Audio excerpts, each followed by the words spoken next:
só, meus lindos e minhas lindas, Guilherme Terceiro aqui em mais um episódio do nosso queridíssimo Kisby Podcast. E hoje trazemos uma personalidade aí do mercado musical, certo? Ele, que é um produtor musical renomado aí, ganhador de diversos prêmios, agora iniciando a sua carreira aí de empresário no mundo da música aqui. Com vocês, o grandíssimo Rodrigo Castanho. Rodrigão, muito obrigado por te receber aqui na SBTV, cara. É um prazer estar aqui com vocês, pô, da hora. Bem-vindo e, cara, vamos, né? Primeiramente aí, eu gostaria que você se apresentasse, pessoal de casa, falando quem é o Rodrigo Castanho e um pouquinho ali da sua origem com a música, cara. Como foi que o Rodrigo Castanho se interessou por música? Se você começou tocando em alguma banda? Quando... Sim. Então, bora lá que o papo é seu agora. Então, bro, eu comecei tocando guitarra, né? Eu tinha uma banda quando eu era adolescente, dos 16 aos 19, então eu tinha uma bandinha de rock. E fui convidado uma vez por um amigo para gravar um jingle no estúdio, né? Mas nessa época da escola. Nessa época eu tinha quase 20 anos, né? Aí fui gravar o jingle nesse estúdio, né? Uma guitarra. Aí o dono do estúdio falou, pô, isso é legal. Eu falei, pô, me interessa por gravação e tal. Ele falou, tô precisando de um assistente aqui. E eu falei, tô disponível, eu gosto do assunto, né? E acabei ficando, cara. Que legal. 35 anos, assim, foi por um acaso do destino. Eu fui para gravar um jingle e acabei aprendendo o ofício de gravar em estúdio, né? Que era uma coisa que eu gostava, mas nunca tive oportunidade, não tinha acesso a estúdios. Naquela época era muito diferente, Sim, né? 35 anos atrás, né? Estúdio era aquela coisa, gravava em fita, né? De 2 polegadas. Não se tinha tanto estúdio quanto tem hoje, né? Aí eu comecei como assistente, né? É um estúdio muito famoso ali na Rua Pedro, né, que eventualmente acabamos gravando os Mamonas, o primeiro disco do Charlie Brown Jr., né? Então eu fiquei, vamos dizer assim, a minha faculdade na música, meu início na música foi através dessa oportunidade. Fica aí para aprender, para ajudar o técnico. O estúdio rodava das 10 da manhã às 4 da manhã, cara. Vixe. Era uma coisa insana. E então, às vezes, o técnico chegava às 10, 11 horas da noite, o cara, ele não estava aguentando mais.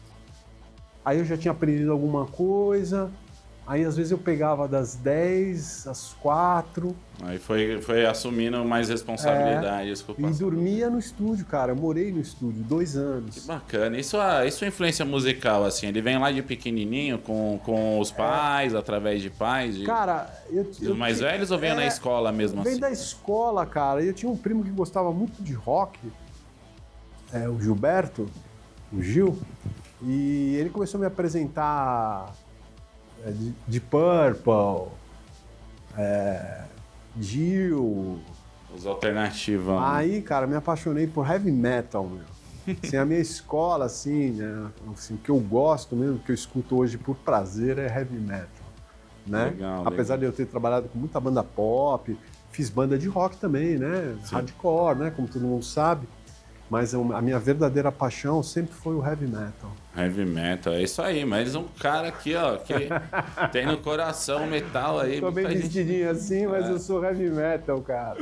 Ó, que pauleira, caralho. E pra gente continuar esse nosso papo aqui, cara, você aí de casa, não deixe de dar sua curtida, seu like, compartilha com o pessoal aí, se inscreve no canal, certo? Daqui a pouco aí segue também o Rodrigão nas redes sociais dele aí pra acompanhar o trabalho. E vamos continuar falando de coisa boa, né? Sim. Rodrigo, meu amigo, você falou um pouquinho da sua origem ali, como você começou, né, no mundo da produção ali, sendo do backstage do estúdio ali como assistente. E aí você foi evoluindo com o passar do tempo ali, a responsabilidade, né? E quando você chegou na parte da produção mesmo, assim, do seu primeiro artista, falou, pô, agora eu estudei, agora eu tô capacitado para produzir aqui um artista, assessorar nisso e a gente conseguir chegar onde chegou, que no caso foi o Grammy, foi... Sim, cara, prêmios, né? isso é uma pergunta bem interessante, porque naquela época não tinha muito assim essa questão de você estudar, porque não é que nem hoje que você vai assistir um vídeo no YouTube como o cara grava a bateria. Não existia isso.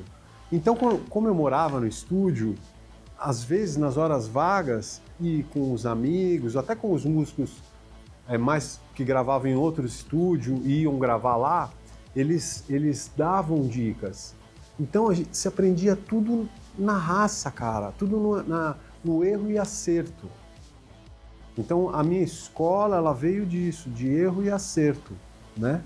E conforme eu fui gravando, aí pintou aquela noite famosa, né? Que foi a gravar, justamente como eu te falei, né? O técnico ficava cansado, aí eu assumia, então ia ter uma gravação de uma banda de uns garotos lá, que ia ser das 10 às 4, e ele estava cansado, aí eu falei, não, eu assumo a gravação. Justamente foi os Mamonas, né? Foi a gravação de Mina e Robocop Gay. Robocop Gay era só uma vinheta. E eles não tinham produtor. Então, eu meio que produzi, né, assim, a demo de Mina e acabei Robocop Gay com eles naquela noite.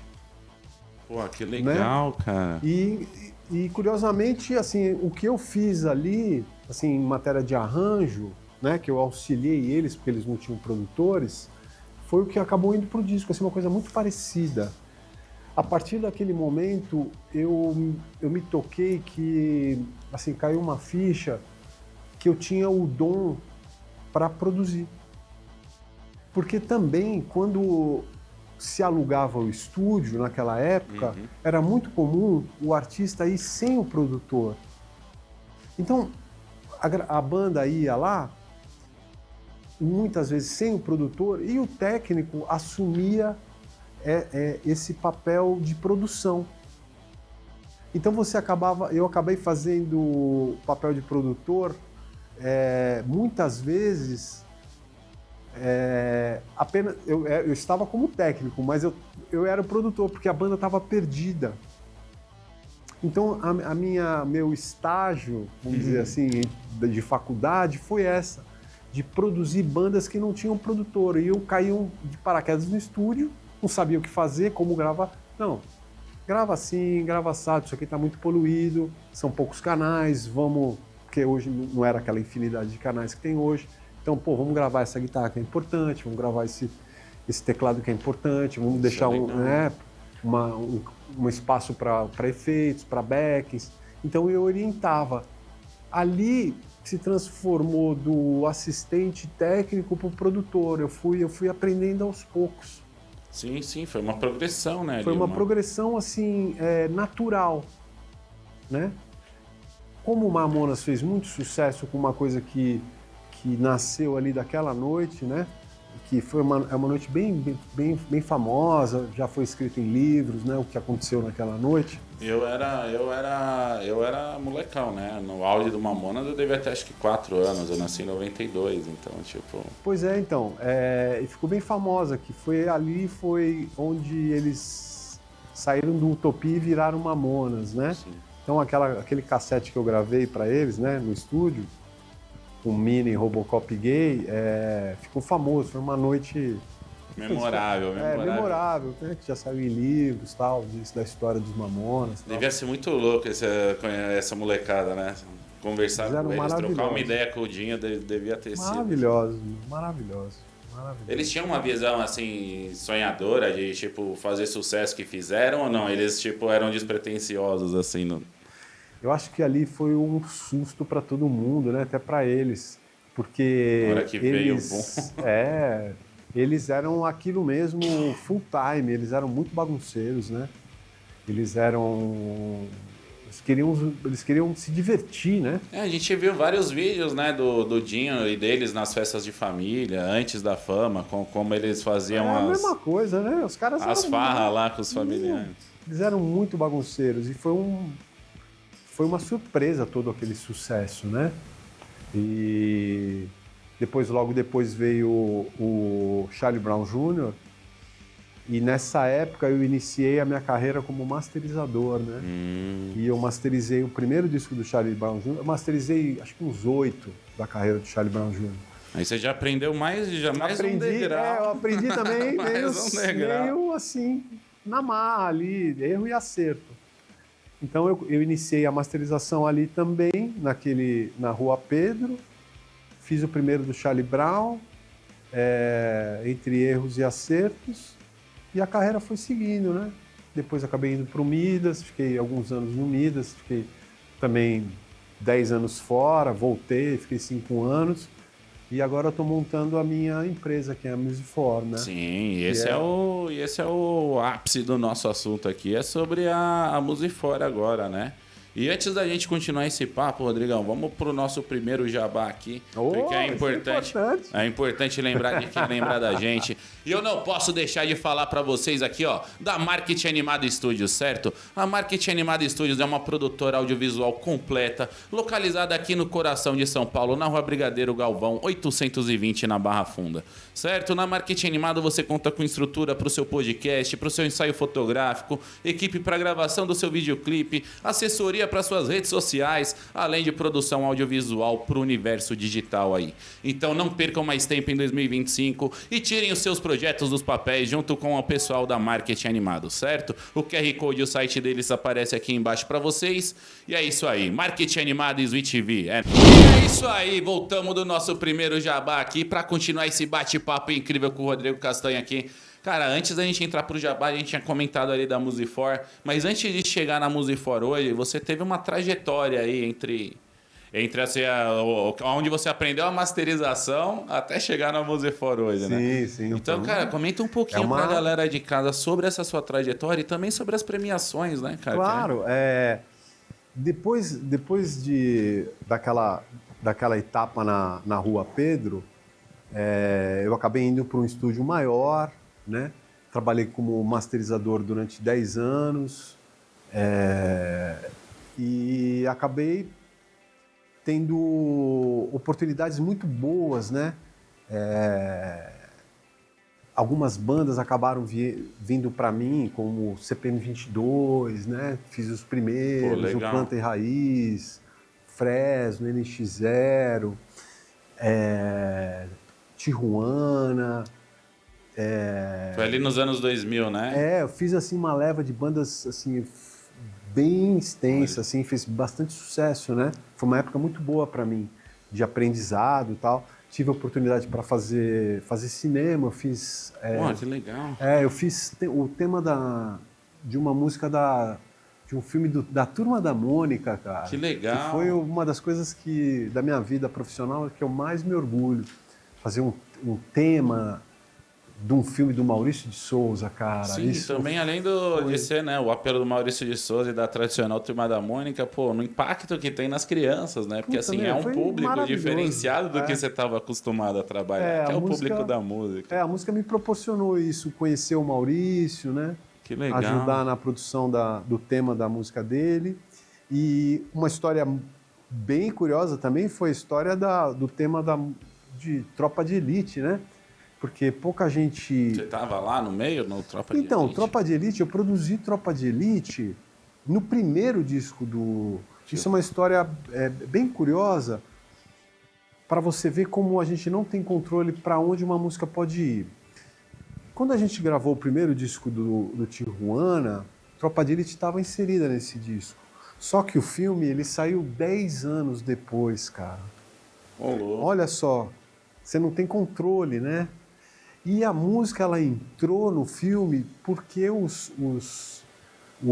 a equipe, né, a equipe de Tropa de Elite, ela cantava essa música durante os exercícios matinais, cara. Enquanto elas acordavam para correr e cantam algumas coisas para motivacionais. Sim. E a equipe do Tropa de Elite original cantava essa música. Do Bop mesmo. Do Bop. Ela cantava. E foi natural que acabou que foi escolhida essa música, que era uma música antiga de 10 anos atrás, para ser tema do filme. Nossa, dessa coisa. Então a música já existia. Já existia tinha há sido... 10 anos, cara. E só virou, assim, hit no filme mesmo, que todo mundo conhece. Exatamente, que loucura. Cara, isso, é né? loucura mesmo. Eu não fazia ideia. Eu achava que foi uma música produzida ali. Tipo, Não. vamos fazer o filme do Bop aqui, pô, a gente precisa da trilha sonora. Vamos chamar quem pra fazer a trilha sonora? Não, essa história é muito curiosa para as pessoas entenderem, né, que a gente não tem controle se uma música vai fazer sucesso ou não. Esse controle não está na mão de ninguém, cara. Ela está na mão do universo.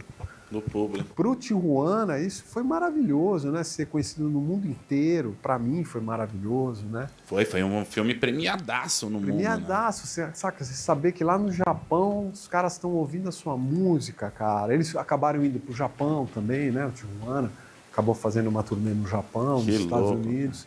Porque veio muita coisa por causa do disco e de uma música que foi lançada 10 anos atrás. Isso aí, ó, tá vendo? Pra vocês verem aqui, ó, na Sweet TV também, ó, você fica sabendo de coisas desse tipo aí que você não acha por aí, não, esse tipo de novidade. Eu mesmo tô surpreso aqui. Então essa história é muito curiosa, né? Pô, legal, cara. E aí teve essa história aí do Tijuana, que foi muito louca.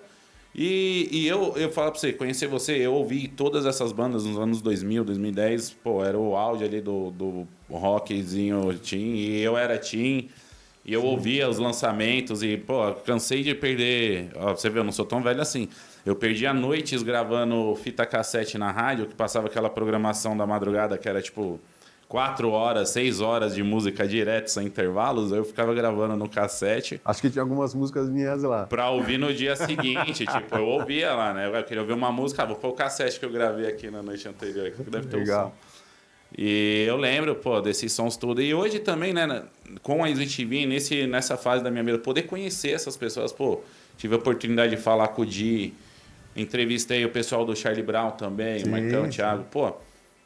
São pessoas, o Badawi também, são pessoas que, na minha adolescência, tipo, eram ídolos, saca? Tipo, eu conhecia, curtia o som dos caras. E hoje poder estar junto deles e conhecer agora você também, um cara que tava ali no molho por trás dessa época. Pô, é gratificante demais pra mim, de verdade mesmo, cara. Só tenho a agradecer aqui, ó, ao Sweet TV, certo? Esse projeto maravilhoso que nos proporciona esses momentos aí únicos e exclusivos. Eu queria dar uma dica pra essa rapaziada nova.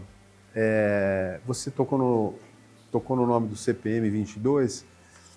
Tem um exemplo o CPM 22 é um exemplo para mim que eu gostaria de passar para esses novos artistas, que é o seguinte: nunca corra atrás de tendência, cara. O que eu percebo hoje é uma repetição de arranjos que você coloca um artista e você começa a ouvir artistas similares que às vezes são produzidos pela mesma produtora e você não consegue distinguir. Por quê? Todos estão seguindo uma tendência de mercado, os arranjos são parecidos, tá difícil distinguir os artistas. Todos acabam falando a mesma coisa e com a mesma embalagem de produção. É meio que o pão com ovo que deu certo ali, tá todo mundo replicando. Isso virou uma tendência dessa geração. Onde entra o CPM? O CPM, ele era uma banda de hardcore. Sim. E hardcore não tocava no rádio, cara. E eles não fizeram concessões.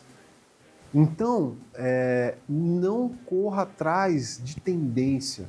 Porque o teu som, ele pode vir a ser uma tendência. Isso foi o que o CPM fez. Sim. O CPM virou uma tendência.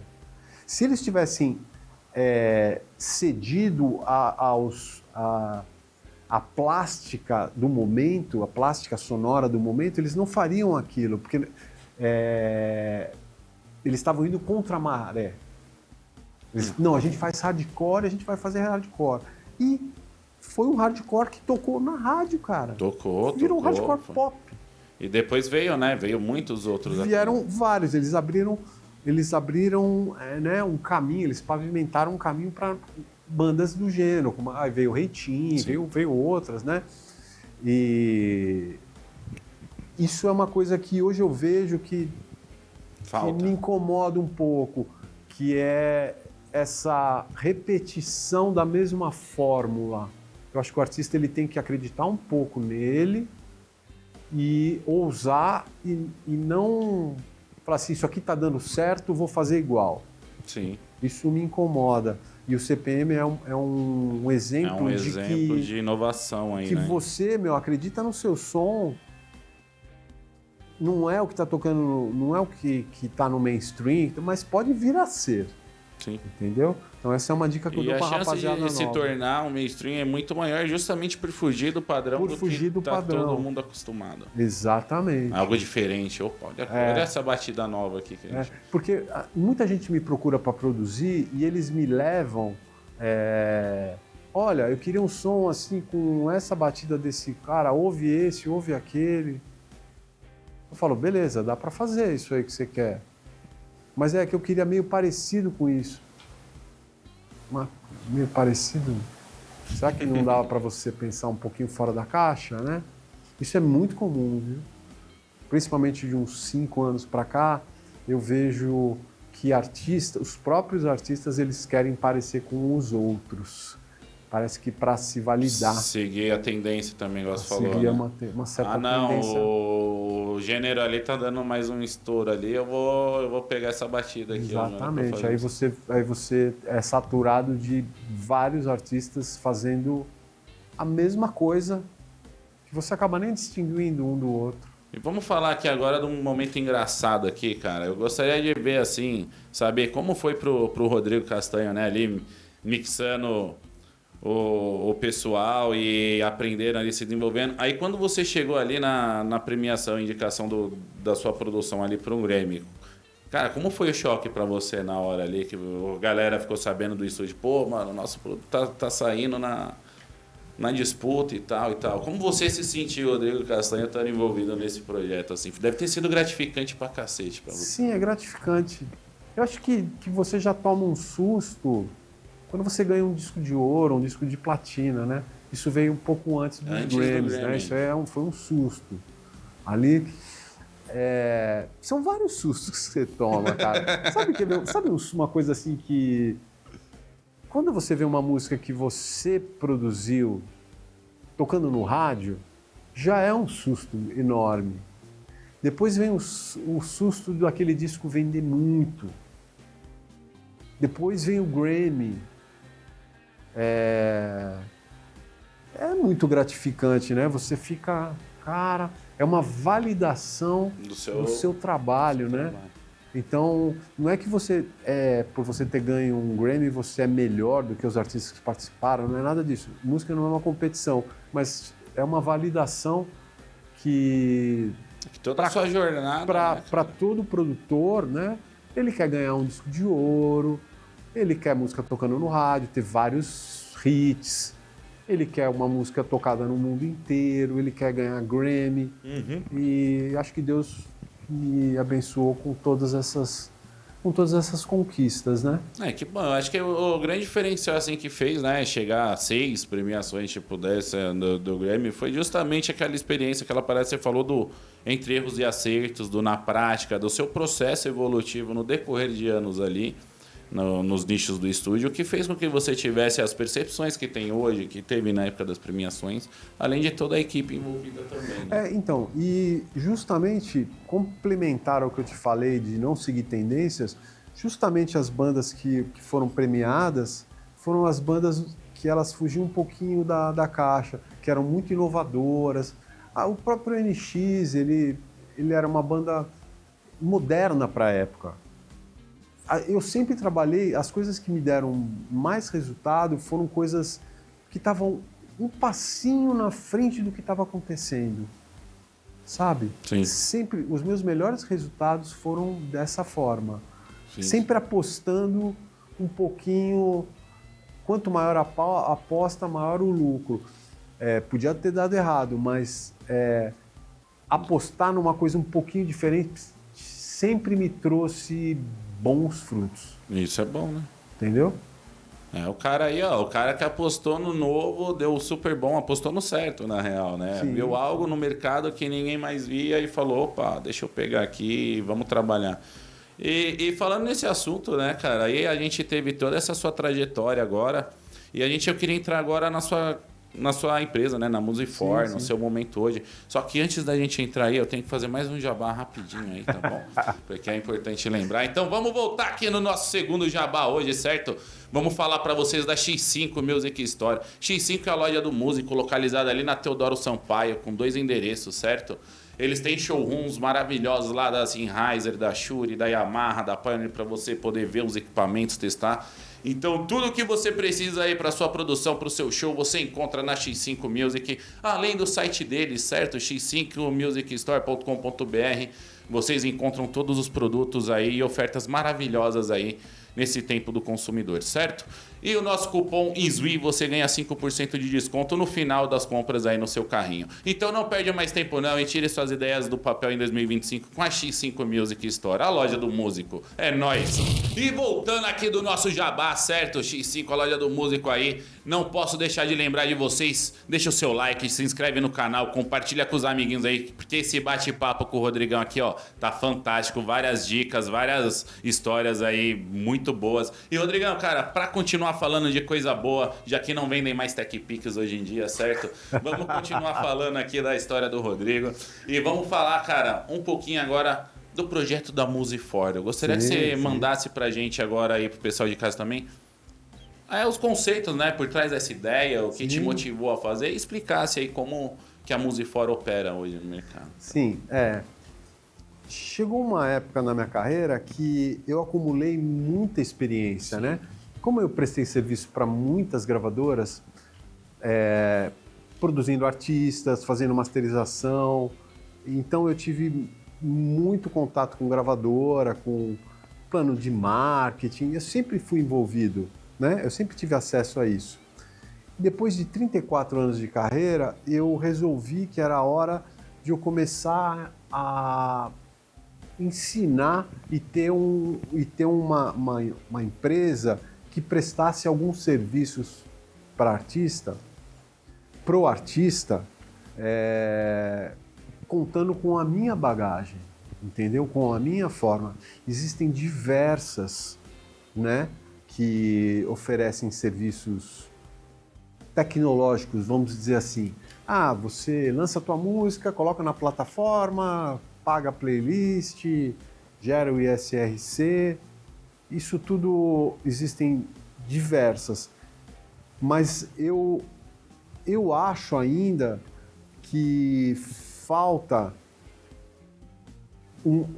a raiz da coisa, que é você preparar o artista de uma forma correta, Sim, com uma boa música, para você fazer as outras etapas. Porque uma campanha de marketing, ou um lançamento muito bem feito, ou a pessoa sendo uma influencer, com uma música ruim, não adianta nada, cara. Eu via isso há 20 anos atrás, quando a gravadora apostava milhões num artista com uma música ruim e não dava nada. Então essa experiência eu já tenho. Então eu sei que o que é mais importante hoje é o artista ter um suporte da raiz. A parte tecnológica, todos esses garotos, eles têm. Hoje eu vejo centenas de empresas que fazem o que eu estou propondo a fazer. Mas poucas eu vejo focadas na raiz ali, na essência, né? Porque você pega uma música que é fraca e faz um trabalho de pré-lançamento, pós-lançamento e beleza, mas a música é ruim, o artista está mal assessorado, ele precisa de uma mentoria, ele precisa de um cuidado, ele precisa gravar a música dele direito. Ele precisa ouvir, cara, tá bom, mas ainda não tá tão bom assim, certo? Ele precisa de alguém que tenha o know-how para falar para ele, essa música não é boa para você lançar, vamos pensar numa nova, uma melhor. Te ajuda aqui a escrever, a fazer uma... É isso, ou procura tal compositor, sabe? Fazer conexões com outras pessoas para melhorar a sua música. Sim. Entendeu? Então, o que eu proponho é oferecer todos esses serviços. Né? Lançamento, marketing, então, ISRC, a gestão, assim, a parte burocrática eu faço, todo mundo faz. Mas eu também quero focar em ser mentor de alguns artistas e empresário de alguns artistas novos para cuidar deles de uma forma um pouco mais detalhada. Sim. Que é isso que a Musifor, né, que é a proposta que eu venho, é potencializar a sua arte. Isso é bem legal, né? Assim, porque ainda mais se a gente vê o mundo hoje, o mercado hoje, né? A gente estava até conversando um pouquinho, já falamos com outros convidados também, porque hoje em dia, pô, a gente tem ali o cara que produz o seu beat ali no trap, nada contra, ele já produz no quarto dele ali, a batida dele, o som dele. Aí tem as plataformas de streaming hoje, né? Então o cara, pô, produz ali no quarto o som dele ali, lança no Spotify, grava um YouTube ali, lança no YouTube também e começa a divulgar o trabalho dele. Mas ele acaba se fazendo algo muito, não vou dizer porco, mas algo às vezes medíocre, tipo normal, mais do mesmo, que tá saturando o mercado e acaba não se destacando e o cara acaba ficando frustrado, o cara acaba ficando... Porque a gente tem visto isso em algumas bandas que a gente entrevistou aqui, a maioria delas viram a importância de se profissionalizar, de entenderem que a música é uma carreira, pode ser uma carreira de sucesso, como pode ser uma carreira frustrante que você não vai chegar onde você almejava. Exatamente. Entendeu? Mas é importante você estar amparado, tanto no quesito, igual você falou, legalmente, ter ali o seu CNPJ da banda, ter o seu CAPAC, sabe? É o processo burocrático, mas também tem assessoria humana ali por trás de você, ter aquele toque.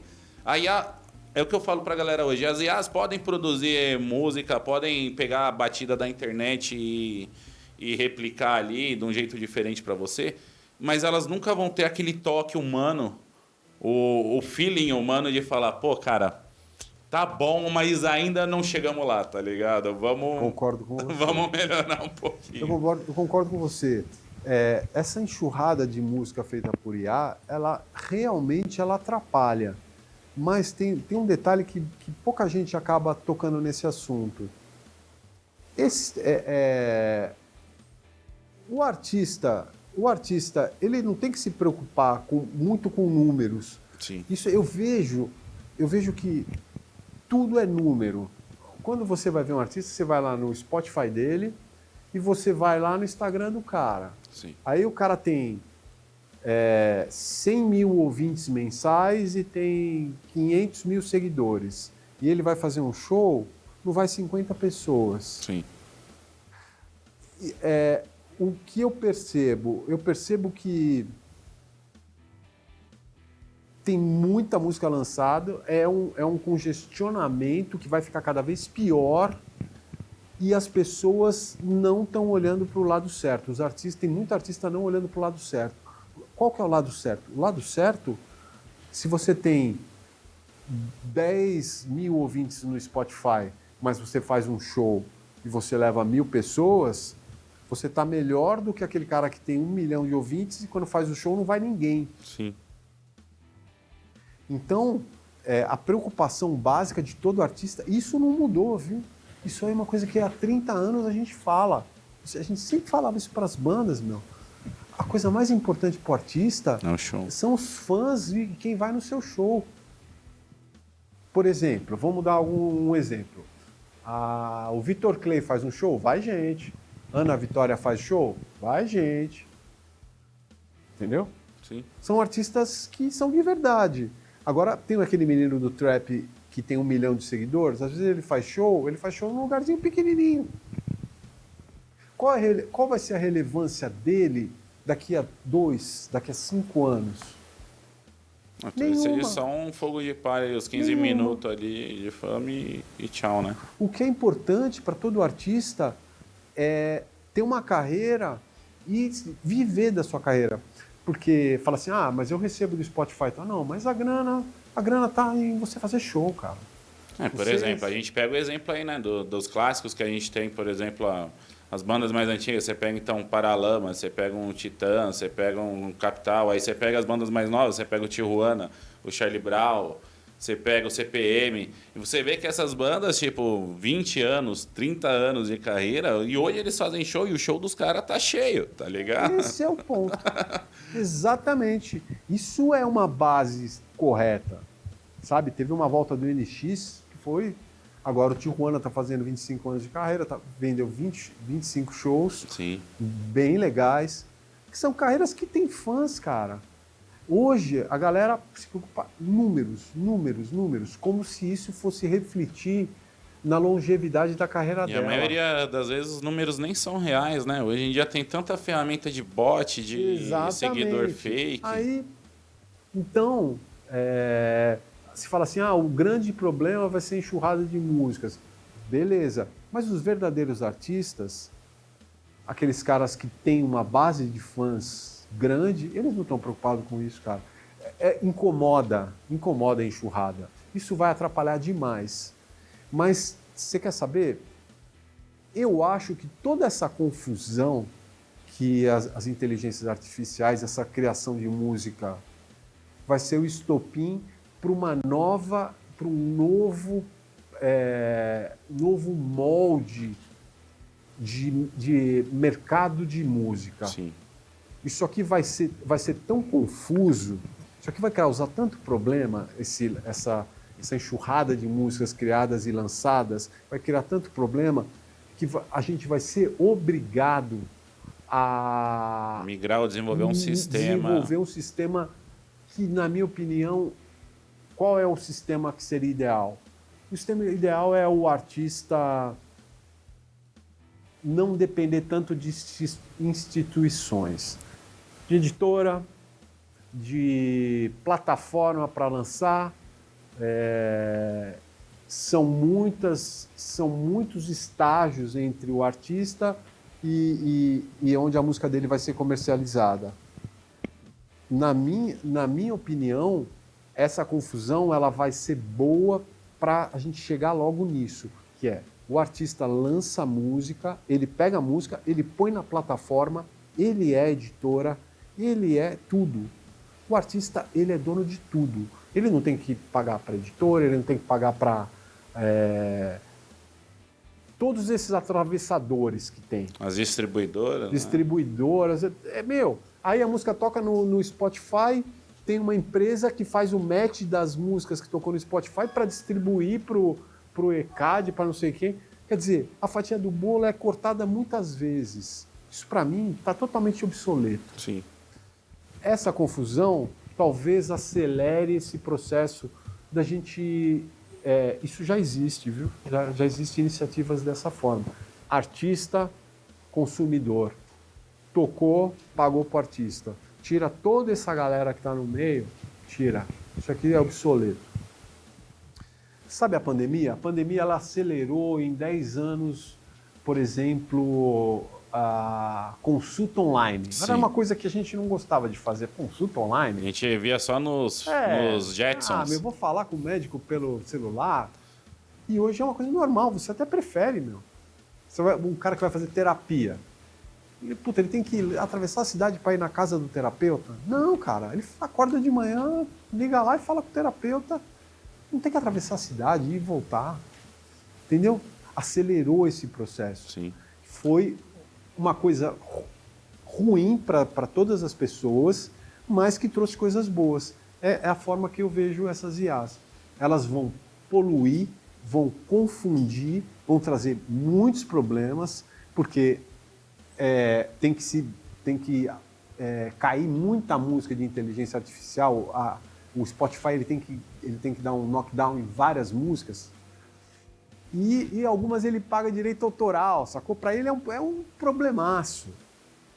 Então isso vai ser insustentável daqui a alguns anos. Vai fazer com que o mercado se adapte. Vai fazer com que o mercado invente uma nova fórmula que existem algumas plataformas de música eletrônica que já simplificaram todo esse processo. Artista, coisa, eu acho até que paga em criptomoeda, usa um sistema de blockchain, uma coisa muito mais moderna. E você dentro da Music4, né, já trazendo essa visão que você acabou de falar da simplicidade, você planeja em trabalhar também com esse modo mais prático, né, dentro da Music4, tipo, transformar o artista ali no que ele pode ser, no sucesso que ele pode ter, ajudar ele, auxiliar ele em todo o gerenciamento da carreira dele ali, para ele chegar onde ele tem que chegar, certo? Sim, atualmente eu estou jogando com um jogo. Sim. Que é esse jogo que eu acho obsoleto, mas é o que a gente tem. Mas sempre preocupado não só com números, com fãs. Pô, beleza, se você faz um show e não vai ninguém, não adianta ter número. Então, escolhendo boas músicas, dando uma mentoria. E você traz esse seu lado do novo, do fora da caixa também, dentro fora da da caixa, cara. E sempre eu falo para as pessoas, se você quiser ser igual a alguém, por que a pessoa vai ouvir você e não vai ouvir o cara que você já é está famoso. Copiando? Não é verdade? Sim. Você tem que trazer algo novo, algum frescor. Você pode ser influenciado. Você pode, eu quero uma estética parecida, uma plástica parecida, mas sempre tem que trazer alguma coisa nova. Porque senão o cara vai ouvir o original. E a gente viu, né? A gente entrevistou várias bandas aqui emergentes, bandas independentes, muito boas, inclusive, né? E a gente percebeu isso que você falou, né? Da música boa do público. A gente viu essas bandas tocarem ao vivo e a casa tava cheia, tá ligado? E são bandas que ainda não chegaram a estar no midstream, por exemplo. Umas delas já começou a tocar na rádio, por exemplo. A gente já ouviu uma música na 89 deles, na Kiss também, alguma banda tocando. Isso é legal, porque a gente está vendo essa molecada nova se progredindo, né? Se profissionalizando, crescendo, chegando onde tem que chegar. E dentro da Musifora, eu acredito que o seu principal propósito lá, além de mentorizar, é fazer o artista chegar onde ele tem que chegar. No rádio, no show. Tem uma coisa, eu gosto de fazer sucesso, cara. Sim. Não é à toa, né? Eu gosto de fazer sucesso. Meu. Que tem o currículo que tem. É uma coisa que quando você faz, eu gosto de fazer sucesso. Então, tudo que eu ponho a mão, eu vou... Sabe, eu não deixo de entrar em bola dividida. Eu vou, cara. Porque eu gosto de sucesso. Isso é brabo. Eu gosto de sucesso. Então, às vezes a banda ela tá com dificuldades, mas ela tem um potencial. Eu vou limpando, eu vou arrumando até aquilo ficar bom pra caramba pra poder ser competitivo, porque eu gosto de sucesso. Eu não tenho vergonha de falar pra você, eu gosto de fazer sucesso. Também não tem nem o que se envergonhar, né? Eu acredito assim que Deus, em toda a sua magnância e benevolência, criou a gente para sermos felizes e prósperos, né? não para... Eu gosto da prosperidade. Não existe, como é que me disseram uma vez, Tati? Não existe... não vou lembrar agora. Mas era alguma coisa a ver com a pobreza. Tipo... Eu mentalizo o sucesso, assim. Não... E tá certo, porque assim, o mundo é abundante, oportunidades estão aí, igual você mesmo falou, eu comecei lá atrás como assistente ali para aprender, hoje em dia é um produtor premiado, agora transformando-se aí num agente, num empresário de gestão de artistas, e isso a gente vê, né, que tudo muda sempre o tempo todo, então, cara... É muito bacana mesmo trocar essa ideia com você. E dentro da Musifor, como a galera acha? Já está funcionando? Já está operando? Então, a gente acabou de lançar, faz um mês e pouco. A gente já tem alguns contratos, a gente fez uma parceria com a Downtown, eu já estou mentorando alguns artistas. Ela foi lançada nesse ano, faz um mês e pouco. Mas como eu tenho uma história, então alguns artistas já me procuraram e tal. Então a gente já está começando a nascer. Que legal. E eu não tenho pressa. Porque eu sei, sabe o que passa pela minha cabeça? É o seguinte, quando eu fizer o próximo sucesso, a Musifor ela se fortalece. Entendeu? Ela está dentro, né? Ela está dentro, porque essa é a minha nova casa. Sim. Então, nada melhor do que um novo sucesso para deixar a sua casa mais bonita, né? Lógico. Mais atraente, né? Então por isso que eu já tô namorando alguns artistas, né? Mas já tá com o Instagram, site, tudo funcionando. Sim, né? tá funcionando. Passa pra galera aí de casa, naquela câmera ali, ó, pra galera saber como acha aí o site. O site é o musifor.com, que é Musifor com Y, né? Com Y e o 4, né? O for é o 4. E a gente tem o Instagram e estou procurando bandas, né? Já encontrei algumas, inclusive uma... Aceita algumas recomendações da Svin? Claro, uma do meu compadre Neto Trindade, que é uma coisa que eu já estou namorando lá Os meninos lá do reggae lá, os meninos do puro reggae. Pô, cara, tivemos um bate-papo com eles aqui umas semanas atrás aí. Que molecada, gente boa, né, cara? Energia, vibe, puta música foda. Os caras fazem um som assim que... Eu casei e aí eu fui pra Lua de Mel lá em Trindade. E aí, pô, a gente tá na praia e tal, e piriri, vamos ouvir reggaezão, vamos ouvir um som raiz. E aí tocou muito os meninos do puro reggae lá também com a gente. Que legal. Porque curtimos o som mesmo. E eu tô namorando entre aspas, né? Pra contratar a filha do Neto há muito tempo. Então quando eu soube que ela entrou na banda, eu falei, agora... Já era. Né? Tem alguns artistas que eu tô fechando alguns contratos aí e já logo eu vou poder dizer para vocês quais são. Isso é bacana. E para vocês aí que não viram, ó, o vídeo do Puro Reggae tá aqui no canal, certo? Vocês podem procurar na playlist aí, vocês vão conhecer o som dos meninos e vão ver que é muito gente boa mesmo. Sonsaço assim, pedrada. E Rodrigo, pra gente dar seguimento aqui, já partindo pros finalmente, cara, eu queria que você contasse pro pessoal de casa uma história inusitada que aconteceu com alguma... Não precisa citar o nome, mas tipo, sei lá, algum perrengue de produção, algum perrengue de show, por exemplo. Chegou lá na hora do show lá e... Tem vários. Vou contar uma bem interessante para vocês. É engraçado, é inusitado, hein? Tem uma música que eu produzi, eu não vou dizer qual foi, mas foi um grande sucesso. E essa música, no dia de gravar a voz, a letra ela não estava completa. Então 3 integrantes da banda fizeram a letra. Falando sobre o mesmo tema, mas cada um escreveu do seu jeito. Na hora de gravar, eu precisava gravar aquele dia porque as coisas eram diferentes. Você gravava, você terminava um dia e tinha data para entregar a master na fábrica. Não era que nem hoje. Então eu tinha que gravar aquele dia, porque tinha que mixar tal dia, masterizar tal dia e ir pra fábrica. E eu tô com essa música que ia ser o single e não tinha letra, cara. Aí os 3 caras me trouxeram a letra. 3 letras? 3 letras completamente diferentes. Só que nenhuma era boa, cara. Eu lembro até hoje, eu sentei no chão, botei as 3 letras assim.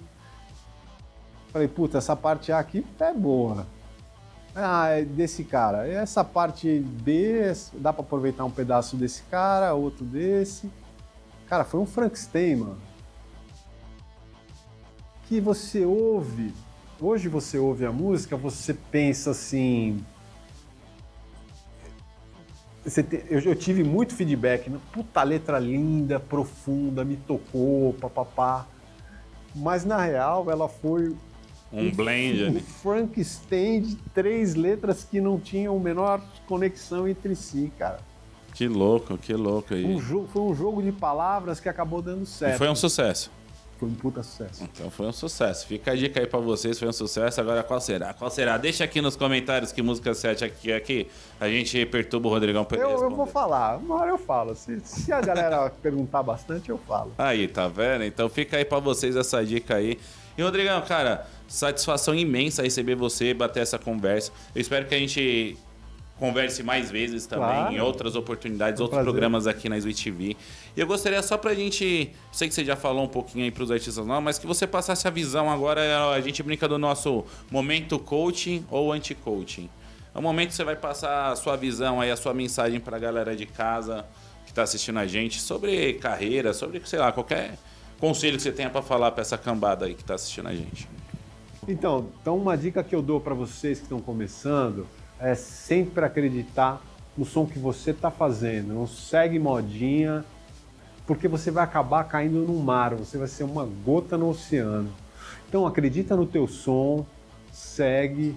As coisas não são fáceis, a gente está vivendo um momento turbulento, mas sempre acredita na sua arte.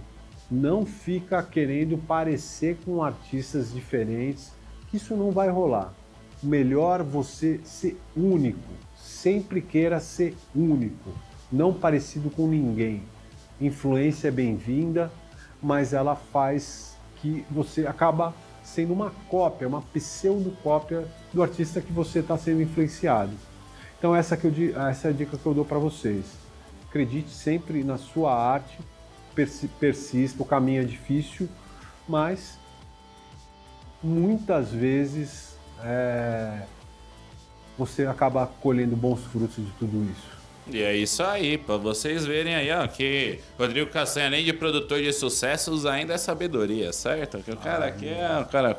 Rodrigão, cara, é um prazer imenso receber você na Switch TV, certo? Só uma coisa pra gente encerrar com o estilo, na Switch TV é nós ou não é nós? É nóis. É nós pra caralho, uhul!